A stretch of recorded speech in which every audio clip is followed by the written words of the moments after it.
I quit a six-figure dream job because it wasn't a dream for me. So let me back up and give you some context here. So I just moved to Vegas. I was working at another place and I really wanted to get back into entrepreneurship, but honestly, I wasn't confident enough. So I figured, you know what? I'm just going to do the safe thing. I have a ton of experience. I can get a really great job. So I started looking at what I would really want in a job, what would make me happy in a job. So I wrote down the things. I wanted a flexible schedule. I wanted to make over a certain amount of money. I wanted to make sure I could work from home so I could play with my dogs. I had this whole big list and I thought about it, I manifested it, I put it on a board, and I started applying. And interestingly enough, like poof, right off the top, I got a call. I went through a long interview process and ended up landing the job. I was so excited. I was so excited. And went to work, did my thing, and then realized quickly, oh crap, I hate this. And it wasn't necessarily because of the people. The people were great. It was everything that I thought I wanted. I should correct that. It was everything that I said I wanted.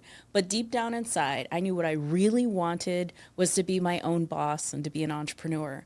So, what did that job look like or start to feel like? Well, when you have the thing that you know, like when you are who you are, when you know who you are, and you're doing something outside of that, it hurts. It doesn't feel good. And so I would go into my job stressed, anxious, frustrated, and not feeling like myself.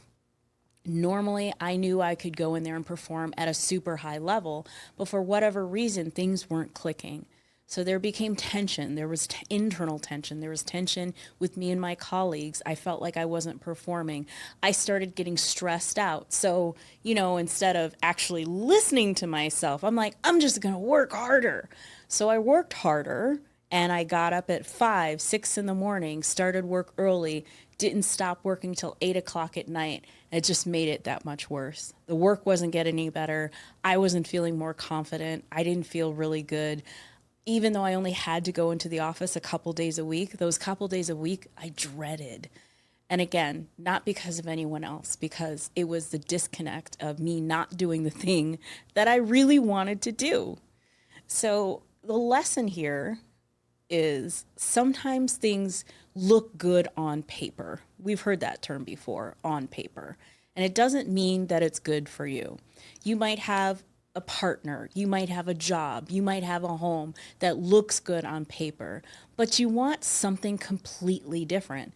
And it's okay to step outside of the box, figure out what you really want, what feels good for you. Forget about the paper, rip up the paper. We're done with the paper, and just align with what's good for you. Because the cautionary tale is at the end of my job, I started to get sick because I was so stressed, I was so misaligned that I ended up in the hospital with those weird, ambiguous symptoms like dizzy spells or heart racing or, exhaustion all the time. Because when you are out of alignment, everything in your world starts to tell you things aren't going to go very well. You're going to feel like, ugh, your body's not going to feel right. And those are signs that you need to listen to. So I ended up quitting that job and without having another job, without having a big old plan, because I knew so firmly that this was not the right place for me. This was not the right thing. And so it really forced me to really say to myself, Jennifer, do the thing that you really want to do. And I did it. And it was painful at first, for sure, because whenever you step outside of your comfort zone or, your our egos, not the egos that we're thinking about like egotistical, but our internal egos are meant to keep us safe and protected.